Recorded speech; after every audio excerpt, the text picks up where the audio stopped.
제가 교재 22쪽을 읽겠습니다.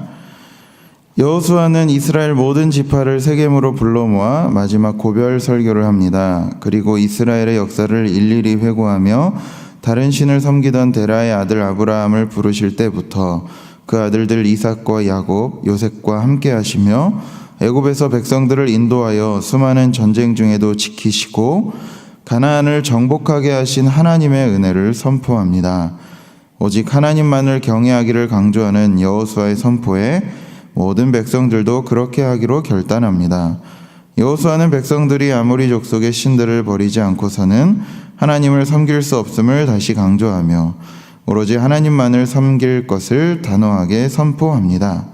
여호수아는 110세에 죽어 딥낫 세라에 장사되었고 이스라엘 자손은 애굽에서 가져온 요셉의 뼈를 세겜에 장사하였습니다.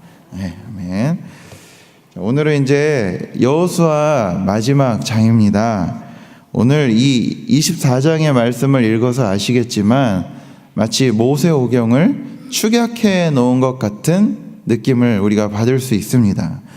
이 말씀 속에 이스라엘 백성의 많은 역사가 쫙 기록이 되어 있습니다. 이 말씀만 보고 있으면 신앙인이라고 하는 존재가 처음부터 마지막까지 어떠해야 하는지를 잘 나타내 보여주고 있습니다. 오늘은 그 모습을 우리가 세 가지 부분으로 나눠서 함께 은혜를 나누려고 합니다. 먼저 첫 번째는 내 삶을 여기까지 인도하신 하나님을 기억하게 하소서라는 제목입니다. 이스라엘 백성들은 이제 가나안 땅에서 새로운 삶을 시작하지 않았습니까? 여호수아는요, 이제 이스라엘의 지도자들을 다 불러 모아서 하나님이 우리 민족에게 어떠한 분이셨는지, 어떤 일을 하셨는지 그 역사를 쭉 열거합니다. 중요한 사건들을 그 지도자들에게 상기시키고 있습니다. 2절부터 13절의 핵심은 이 민족을 지금까지 인도하신 분은 하나님이시다. 우리 하나님이 이런 분이시다라는 것들을 재차 거듭 강조하고 있습니다.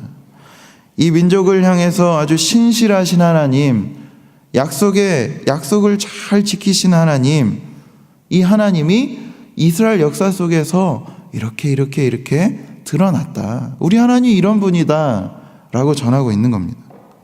지나온 날에 대해 회상시키면서 모든 지도자들에게 하나님의 은혜를 기억하라라고 말씀하고 있습니다. 제가 신대원 공부를 할 때 이 영성이라는 과목에 대해서 굉장히 이끌림을 받았고 깊은 관심을 가지면서 그 수업을 계속 들었습니다. 그때 이제 기도 훈련을 하는데 처음 했었던 기도가 뭐냐면 내 인생에 지나온 역사 속에서 하나님의 은혜를 발견하기라는 기도였습니다.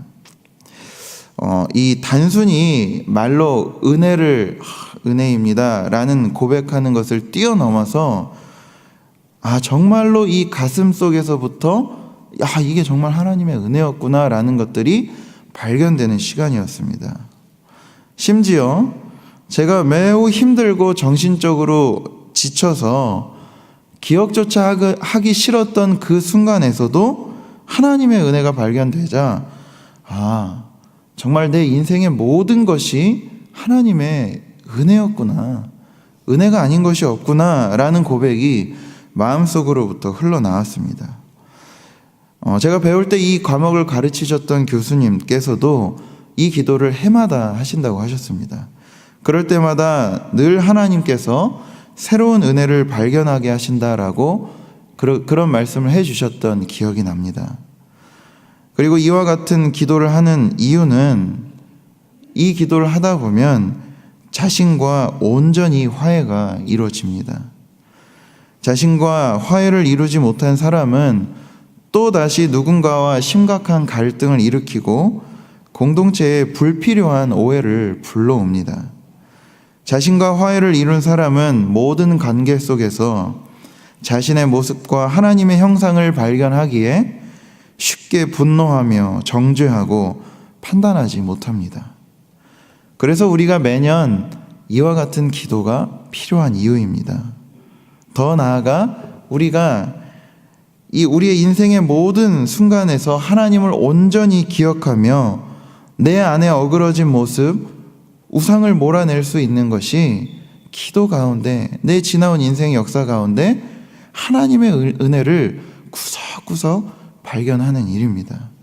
그래서 우리는 이렇게 기도할 수 있습니다. 내 삶을 여기까지 인도하신 하나님, 그 하나님을 기억하게 하시옵소서. 두 번째는 언제나 스스로 하나님을 선택하며 섬기게 하소서라는 제목입니다. 우리 15절을 함께 읽도록 하겠습니다. 15절입니다. 만일 여호와를 섬기는 것이 너희에게 좋지 않게 보이거든 너희 조상들이 강 저쪽에서 섬기던 신들이든지 또는 너희가 거주한 땅에 있는 아모리 족속의 신들이든지 너희가 섬길 자를 오늘 택하라. 오직 나와 내 집은 여호와를 섬기겠노라 하니. 이 말씀에서도 보면은 여호수아도요, 이스라엘 지파들에게, 그 지도자들에게 선택을 촉구하며 권면한 거지 강요한 것이 아닙니다. 그들이 옳은 길을 선택할 수 있도록 이 앞에서 하나님이 이런 분이십니다, 하나님이 이런 분이다, 그러나 너희가 택하라. 저쪽에서 섬기던 신을 택하든지 가나안 땅에서 너희가 봤던 신을 선택하든지 아니면 여호와를 선택하든지 선택하십시오. 그러나 강하게 자기는 어떤 분을 섬길 거냐? 나와 내 집은 오직 여호와만을 섬길 것입니다. 그러니 여러분들도 선택하십시오. 이렇게 고백합니다. 그러자 그 말을 듣고 이스라엘 백성들이요, 아, 그렇지, 우리를 인도하신 분이 하나님이셨지 라고 자기들 스스로 하나님을 섬기겠다라고 고백하며 나아오고 있습니다. 백성들의 반응에 여호수아는 한 번 더 그들에게 확인을 시킵니다. 아니다, 너희는 하나님을 제대로 섬기지 못할 겁니다. 하나님은 질투하시는 분이시기 때문에 지금 너희들이 섬기는 이 이방신들을 버리지 않으면 너희들에게 재앙이 임할 겁니다. 하나님 제대로 섬기지 못합니다. 그렇게 해서는 라고 말합니다. 그러자 백성들이 다시 한번 하나님을 우리가 섬기겠습니다. 반드시 섬기겠습니다 라고 말하자 여호수아는 이 백성들과 언약을 다시 한번 새롭게 갱신하고 있는 장면이 28절까지 나오는 말씀입니다. 사실 우리는요, 매 순간 살아가면서 이 믿음을, 이 선택을 받는, 그 요구받는 상황에 계속해서 직면하면서 살아갑니다. 우리가 하나님 그리고 예수님을 믿었다고, 그리고 교회 나왔다고 해서 거기서 그 믿음이 그쳐버리는 게 아닙니다. 상황이라고 하는 것은 늘 변하고 달라지기 때문에 그 상황에 따라서 우리의 믿음도 언제나 도전을 받습니다. 그럴 때 강요하고 억압해서 하나님을 믿으라고 하는 건 오래 가지 못합니다. 그래서 부모님이 자녀들을 기를 때 하나님을 믿는 게 왜 좋은지, 어떻게 좋은지 삶으로 보여줘서 자연스럽게 그들의 삶에 들어갈 수 있게 해야 합니다. 억지로 믿게 하면 더 안 믿습니다. 아니, 억지로 하는 거는 어떻게 보면 고등학교 때까지이고, 고등학교 때까지 그렇게 나오는 것도 착해서 그렇고, 그 이후에 대학이라는 자유, 사회라는 자유가 주어지면 그들은 마치 자신의 속박을 보상이라도 하듯이 밖으로 마음껏 돌아다니기 마련입니다. 그래서 억압하고 이런 억지 신앙에는 한계가 있습니다. 부모 자신들도 우리가 스스로 나오는 것이고, 이것이 정말 좋다라는 게 가정에서도 드러나야 하는데, 교회만 갔다 오면 누구 흉보기 바쁘고, 힘들다, 괴롭다라고 말하면서 자녀들이 별로 안 한 일에 엄청나게 짜증 부리고, 너 내가 그래서 이렇게 하라 그랬잖아 이러고, 그걸 괴롭다라고 말하면서 에이, 내가 빨리 죽어버려야지 이렇게 얘기하면 아이들이요, 그러면서 자녀들의 교회 나와 하면 자녀들이 헷갈리기 시작하는 겁니다. 부모가 저렇게 억지로 나가고 있는데 나도 억지로 나갈 필요가 있나 하면서 마음에서부터 점점점 멀어지기 시작하고 마침내 자유가 주어졌을 때는 나는 부모와 다른 길을 걸으리라 라고 자기 스스로 그런 길을 선택합니다. 반대로 부모가 교회에 나온 은혜에 막 감격하고 그 은혜를 이야기하고, 물론 우리 집안의 형편과 사정이 여전히 나아지지 않고는 있지만 그럼에도 불구하고 하나님을 믿어서 뭐가 좋은지 삶으로 드러내고, 그리고 심지어 내가 교회 안에 약간 스트레스도 있고 짜증도 있지만 그런 것들을 다른 사람과 다 풀어서 집에 들어가서는 좋은 모습, 그리고 애들이 조금 귀찮게 하고 짜증내도 잘 받아주는 모습을 보이면, 그리고 그런 언어 습관이 생활화가 되면 아이들에게 나오지 말라 그래도 아이들은요, 그래도 부모가 믿는 그 신앙, 그 하나님 믿고 싶어서 자연스럽게 따라 나오지 않겠습니까? 여기 계신 우리 모두도 다 마찬가지입니다. 신앙인으로 우리가 살아가다 보면은요, 늘 삶에서 믿음을 요구하는 그 믿음의 도전들이 도처에 널려 있습니다. 그럴 때마다 우리는 우리의 믿음을 스스로 즐거이 선택할 수 있는, 그래서 하나님을 자발적으로 기꺼이 섬길 수 있도록 우리의 선택을 하나님을 향하여 마음껏 열어놓아야 합니다.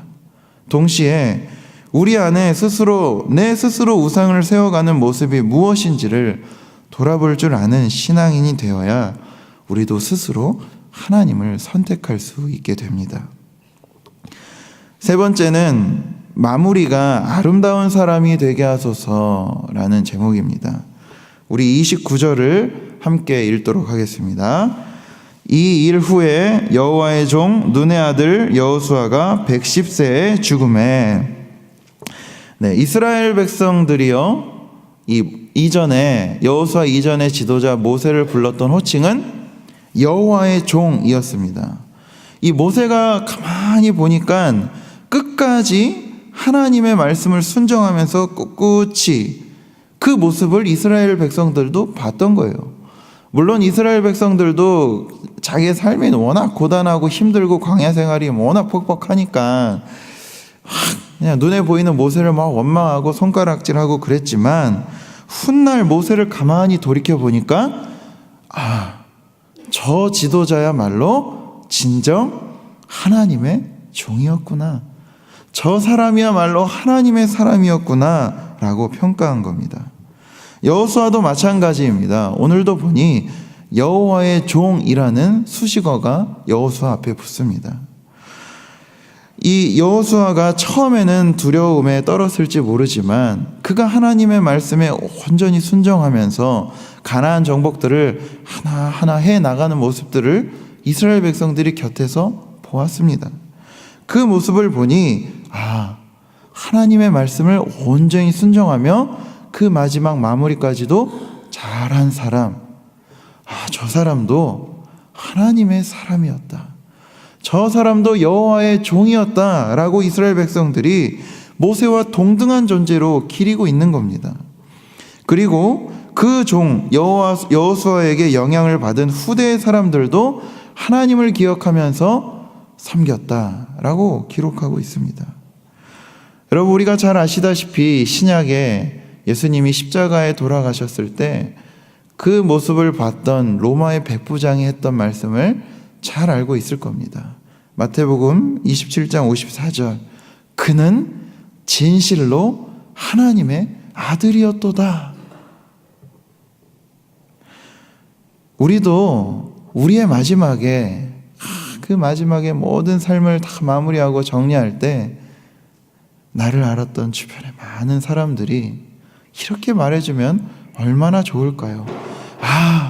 저 집사님, 저 권사님, 저 장로님, 저 목사님은 진실로 하나님의 사람이었습니다. 이렇게 말입니다. 우리 함께 기도하시겠습니다. 우리 세 가지 기도 제목을 기억하시면서 기도하겠습니다. 먼저 첫째, 하나님, 내 지나온 모든 역사 속에서 하나님의 은혜를 발견하며 하나님을 기억하게 하여 주시옵소서. 그래서 하나님, 두 번째로 내가 늘 삶에서 믿음을 요구받는 그 상황에 직면할 때마다 내 욕심과 탐욕을 선택하는 것이 아닌 늘 하나님, 믿음의 선택을 할 수 있도록, 기꺼이 그 선택을 할 수 있도록 주님 도와주시고, 그렇게 매 삶에서 그런 삶을 살아가면서 때로는 실패도 할 때도 있고 그런 선택을 반복하겠지만 우리는 매번 하나님의 은혜를 기억하면서 마무리가 정말 아름답게 아름다운 사람이 될 수 있도록 주여 인도하여 주시옵소서. 우리 함께 기도하시겠습니다.